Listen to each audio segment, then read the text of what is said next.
میں نے آپ سے کیا بات عرض کی ہے؟ اکابر کا مسلک اور اکابر کا منہج. ہم اپنے اکابرین کا مسلک بھی نہیں چھوڑیں گے اور اکابرین کا منہج بھی. کسی نے مدنی کا منہج احتجاج والا لیا وہ بھی ٹھیک ہے، حضرت تھانوی کا منہج صبر والا لیا وہ بھی ٹھیک ہے، حضرت مولانا الیاس کا منہج امت کو جوڑنے والا، درد والا، کڑنے والا، رونے والا لیا وہ بھی ٹھیک ہے. تینوں ٹھیک ہے، ہمیں کسی پر کوئی اعتراض نہیں. اور اگر احتجاج کرے اور پرتشدد، یہ ہمارے اکابر کا منہج نہیں ہے.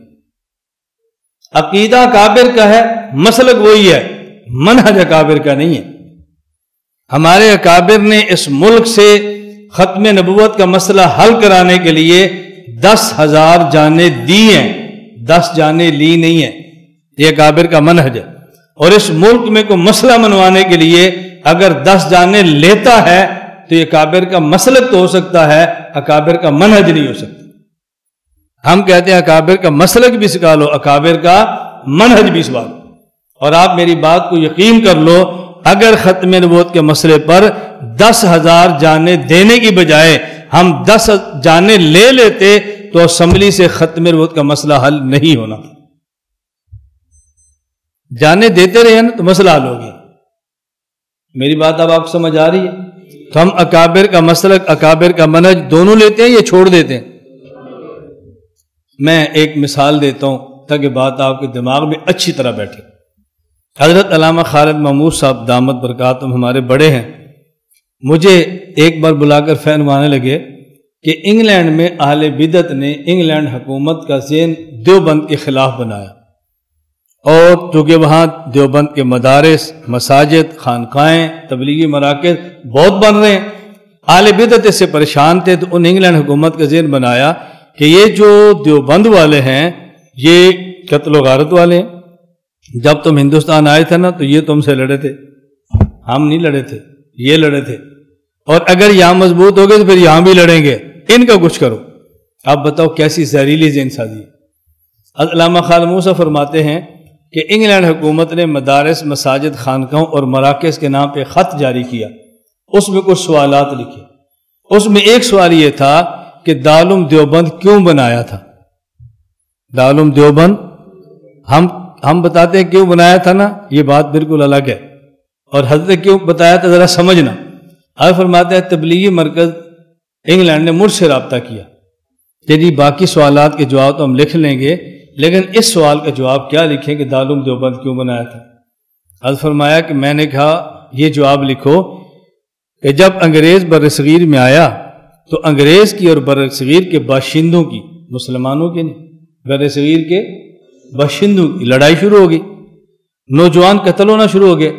اور جب بہت بڑی کھیپ قتل ہو گئی تو کچھ علماء بیٹھے، انہوں نے بیٹھ کے سوچا اگر یہ لڑائی چلتی رہی تو بہت بڑا خون گرے گا، قتل و غارت ہوگی، اور نوجوان کا مزاج ہے کہ یہ فارغ نہیں بیٹھتا، اس نے کچھ نہ کچھ کرنا ہوتا ہے.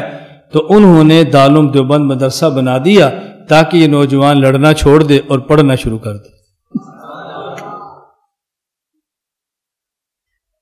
اب سمجھ آ رہی؟ لڑنا چھوڑ دے، اور ہم نے اس لیے بنایا تھا.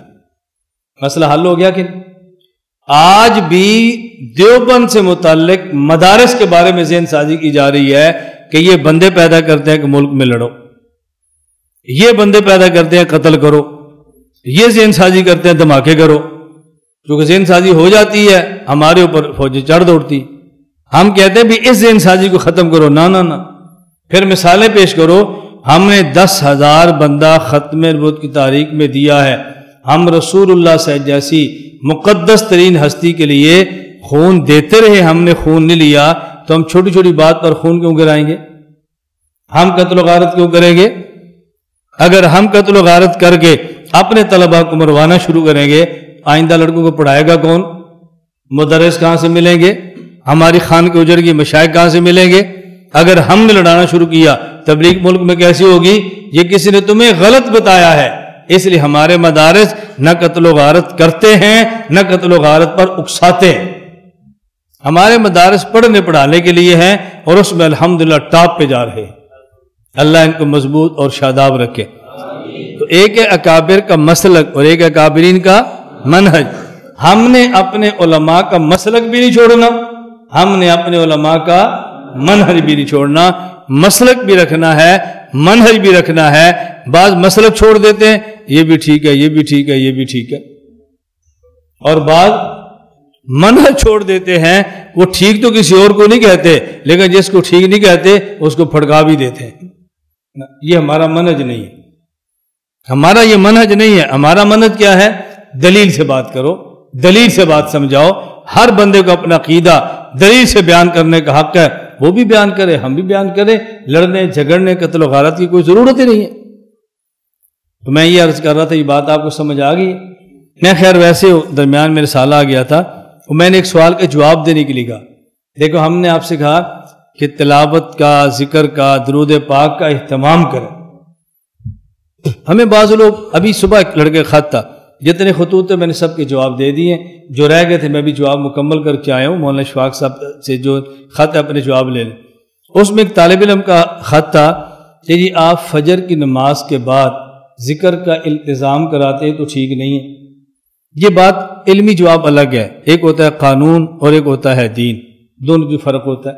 مدارس میں قانون بناتے ہیں بھی آپ نے روزانہ اوابین پڑھنی, کیوں نہیں پڑھی؟ کھڑے ہو جاؤ. اور یہ کون سا دین ہے؟ روزانہ بھی 5 گھنٹے آپ نے سبق پڑھا ہے, آدھا گھنٹہ لیٹ ہے, کھڑے ہو جاؤ. کیوں تم آدھا گھنٹہ لیٹ آئے ہو؟ کوئی بھی نہیں کہتا استاد یہ کون سی شریعت ہے کہ تم نے سبق کو لازم قرار دے دیا. اور جب کہہ دیا اوابین لازمی ہے, یہ کون سی شریعت ہے کہ آپ نفل کو لازمی قرار دے دیا؟ دونوں مستحب تھے. ایک کے التزام پہ آپ کو اشکال نہیں ہو رہا, دوسرے کے التزام پہ اشکال ہو رہا ہے. اصل وجہ کیا ہے؟ یہ ہم قانون بناتے ہیں کہ طالب علم کا مزاج بن جائے, جب سال بھر نوافل پڑھے گا تو گھر جا کے نفلوں کا عادی بن جائے. ہم یہ نہیں کہتے آج تو نے اوابین بھی نہیں پڑھے, تو نے گناہ کیا ہے, ناجائز کیا ہے, تجھے پڑھنا ہے. یہ التزام اور ہوتا ہے. سمجھ آ رہی؟ یہ میرے پاس رسالہ حق چاریات, یہ مارچ 2018 کا ہے.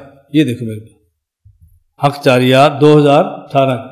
حضرت قاضی مظہر حسین صاحب منور اللہ مرقدہ اس کے بانی ہیں, اور حضرت کے خطوط اس کے اندر چھپے. ایک خط ہے 16 نومبر 1957 کو. حضرت یہ خط نمبر 138 ہے. فرماتے ہیں السلام علیکم ورحمۃ اللہ وبرکاتہ. عنایت نامہ کاشف حال ہوا. میں سرگودا کانفرنس میں حاضر ہوا تھا. بزرگوں کی زیارت نصیب ہوئی. ماشاءاللہ کانفرنس بہت کامیاب رہی ہے. حضرت مولانا احمد علی لاہوری مدہ ذلہ کی خدمت میں زیادہ حاضری کی کوشش کیا کریں, اور مجلس ذکر کا بھی التزام رکھیں. مجلس ذکر کا بھی بولو. یہ کون لکھ رہے ہیں؟ قاضی مظہر حسین. مجلس ذکر کا بھی التزام رکھیں. اب فرمارے التزام کریں. آپ نے کہ قاضی صاحب نے غلط لکھا ہے, اور میں کہہ رہا ہوں جی التزام تو بدعت ہے. آپ نے کیسے لکھ دیا؟ بھئی اگر آپ لکھ رہے ہیں پہلے حضرت کے بارے میں کو, پھر ہمارے بارے میں کو. ہم تو اپنے اکابر کے مسلک اور منہج پر چلیں گے. نہ اکابر کا مسلک چھوڑ سکتے ہیں اور نہ یہ اکابر کا منہج چھوڑ سکتے ہیں. یہ میں نے مختصر سی باتیں کی ہیں. اللہ تعالیٰ مجھے اور آپ سب کو پابندی کے ساتھ شریعت پر عمل کرنے کی توفیق عطا فرمائے. لا الہ الا اللہ, لا الہ الا اللہ, لا الہ الا اللہ, ما لنا رب سوا. لا الہ الا اللہ, لا الہ